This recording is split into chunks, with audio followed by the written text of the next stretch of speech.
Hi, so if you're watching this, you're probably on the field trip with us on the 10th, so here we go. This is your pre-cal section 6.7 notes. Your homework is page 413 to 43, and the objective of the lesson is to be able to graph tangent, cotangent, secant, and cosecant functions. I'm going to start just by reminding us of the unit circle, because I don't know how well you guys know it, but it's super important in calculus. So a unit circle is a circle where the radius is 1. So typically we have 30 degrees, 45, 60, and 90 degrees as our references. And then we can easily know what our points are. And that's in it by degrees, but by radians, this is 30 degrees. 30 degrees goes into 180 6 times. So this makes this pi 6. This one up here is 45 degrees. 45 goes into 184 times. So I'm going to divide this section into fourths. 60 degrees. 60 degrees goes into 183 times. So I'm dividing this into thirds, pi thirds. And then 90 degrees goes into 180 2 times, so divided in half. And that's how we determine our radians. It looks like for the most part today, we're interested in the pi fourths and the pi halves. So the pi fourths and the pi halves, or 2 pi halves, two over 2 pi's. Okay, here we go. Now, to be able to know what your sine and cosine are, or coordinate points at each of these spots, it's easy as 1, 2, 3. Now, what did I say? It was easy as 1, 2, 3. Start on the outside, come in. Everything has a denominator of 2, and everything wears a radical hat except for the 1/2. And then we know this is 0 or 2 pi, and it's 1, 0, and this is 0, 1. And then everything just repeats for itself. So if we're dividing things into fourths, all of the parts of the circle that are into fourths, 1/4, 2/4, all those fourths, okay, 1, 2, 3, 4, I'll do it like this, all these fourths, anything with 45 degrees is radical 2 over 2. But if I come over this way, it's negative radical 2 over 2 over radical 2 over 2. Okay, this should be something you're familiar with. How can I name all my tangents? Remember, a tangent is sine x over cosine x. So I'm just going to look at each of the spots. I'll start over here at 0, and then we have my negatives going this way. We're just going to look at sine over cosine. So when we start at 0, sine over cosine, 0 divided by 1 is 0. Okay, pi fourths is radical 2 over 2, which is 1. Pi halves, which is sine over cosine, 1 over 0. 0 is in the denominator. Can't have that, so that's undefined. 3/4 pi, radical 2 over 2 divided by negative, radical 2 over 2 is negative 1. Pi, over here we have negative 1 over 0. So sine over 0, or I'm sorry, sine is 0 divided by negative 1. 0 divided by negative 1 is 0.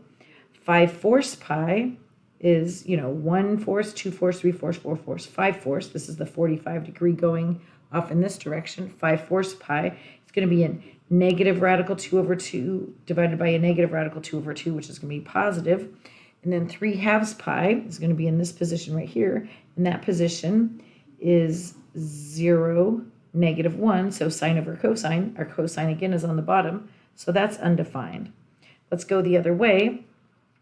Negative 1/4, okay, is this way. So we're going to have a positive negative. I know my number is going to be negative 1. Negative pi halves is down going this way, is undefined.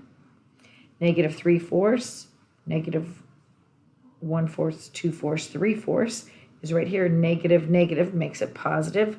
Negative pi is the same as positive pi, which is 0.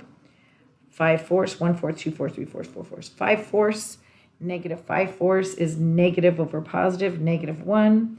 And then again, here we are at negative 3/2 pi, 1 pi and a half a pi brings me up here, negative 3/2 pi. And this is undefined. Okay, so it's important to kind of understand how we get these numbers, sine over cosine, and then what's happening at each of these spots on our graph. I'm just going to focus on our undefineds for a moment, 1, 2, 3, 4 of them, and look at our graph. Okay, so at negative 3 pi halves, it's undefined. Whenever it's undefined, that means it's going to have an asymptote.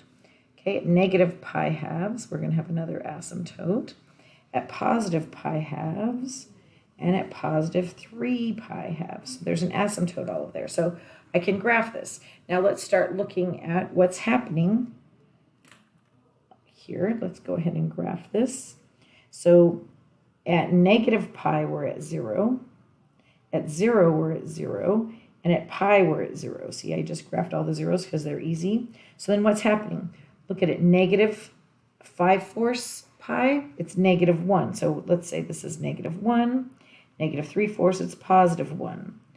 Negative 1/4, it's negative 1. Positive 4, it's positive 1.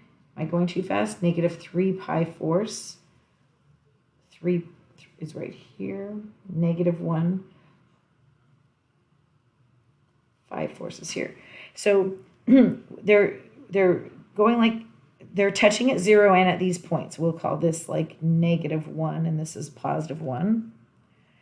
And as I'm approaching the asymptotes, it's undefined. It's not going to touch the asymptote. So we're going to get something that looks like this, and it's going to repeat. It's going to repeat. Okay, so that is the graph of tangent x. Tangent x. And we want to be able to look at that and determine where is the value. So if I said, what's tangent of 0? Oh, look at tangent of 0 is 0. You can always just think about what is 0 at the point on the unit circle, and you know that your sine at 0 is sine over cosine. 0 over 1 is 0. That's how it relates to this graph.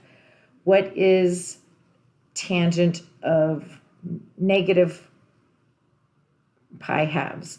Negative pi halves, oh, that's where an asymptote is, so it's going to be undefined. And what about positive pi halves? So let's find the value of this one. Positive pi halves is undefined. And notice it's undefined every time it's something halves. So it's negative 3 pi halves undefined, pi halves negative pi halves, negative 3 pi halves, undefined. And how often does this pattern repeat? It repeats between here and here and here and here. What is this distance? I'll do a different color. What is this distance right here? What is this distance from 0 to pi, or from 0 to negative pi? That distance is just pi. That length is pi. So every time it repeats, or its period, the period for tangent is pi. Okay, that's just information you need to know about the graph for later. All right. Now let's look at the graph of cotangent. Okay, cotangent.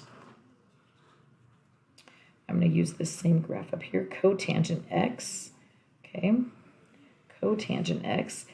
Cotangent x is just the inverse of tangent. So if I take the inverse, let's do the easy ones. What's the inverse of negative 1? I just put negative 1 over 1, flip it over, and I get 1 over negative 1. So it's still negative 1.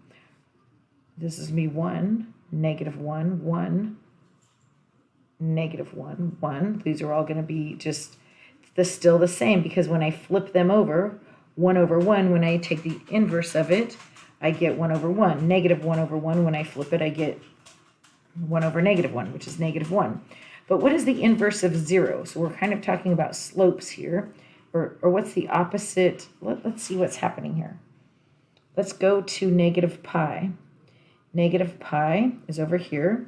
So tangent is sine over cosine. 0 over negative 1 is 0. But if I do cotangent, it's going to be cosine over sine.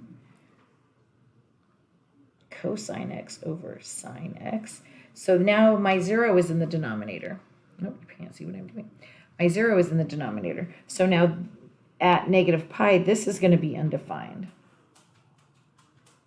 And when I go to negative, or let's go to pi halves up here, instead of having sine over cosine for tangent, the 0 is in the denominator. Well, when I flip it, I get 0 over 1. So now it is 0. So wherever there's undefined, I'm just flipping it. So remember this was a 0 on the bottom? Well, now it's on top and we get 0. The 0 was on the bottom. We flip it. Now 0 is on top. You get 0. Here we got 0 because we had 0 on the top. Let's go to 0. Sine over cosine. The inverse is cosine over sine. Now this is on the bottom, so undefined. And same thing here, undefined. You can take a moment to check that out. At pi, it's negative 1 over 0. Can't have that. And at 3 pi halves is down here. Cosine over sine. 0 over negative 1 is 0. So what does that graph look like? Let's see, can I do it on the same one, or is it going to be too busy? It's probably going to be too busy, so I'm going to make a new one. And this is going to be cotangent x. So let's see. Wherever it's undefined, that's going to be where our asymptotes are. So negative pi, there's an asymptote there. At 0, there's an asymptote here. At pi, there's an asymptote there. And we're going to actually be at 0 at negative 3 pi halves, at negative pi halves, at pi halves, and at 3 pi halves. And let's see what's happening. What is negative 5, or let's see, negative 5/4. It's going, let's stay on our graph here. Pi halves is 0. Make sure I'm doing the right one. Negative pi fourths is negative 1, so it's going to be down here like this. And on the other side, it's going to be positive 1, 3/4 pi. So you're just going to get the inverse. And again, but it's the inverse, but everything's shifted over. You can see it's a repeating pattern and it follows all the rules. It's just tangent is the reflection and shifted over. So see, I took the reflection of this right here at 0. I flipped it over and then I slid it over 90 degrees. And why is that important? Because if we look at cotangent of pi, look at our graph cotangent of pi, and what's happening at that part, it's undefined. And what's important, what's the period of this one? Period is, well, let's see, I'm going to go from negative pi halves to positive pi halves. That whole distance, half a pi plus another half a pi, is just pi. So for tangent and cotangent, their period is pi. It makes sense. It makes sense that it's the same for both of them because they're just inverses of each other. Cotangent is just flipped and slid over a little bit. All right? You got that information? Oh, you guys can pause. So now to look at the graphs for cosecant and secant, we're going to compare those to the graphs of sine and cosine. But because I talk a lot, we're going to do this on the next little video.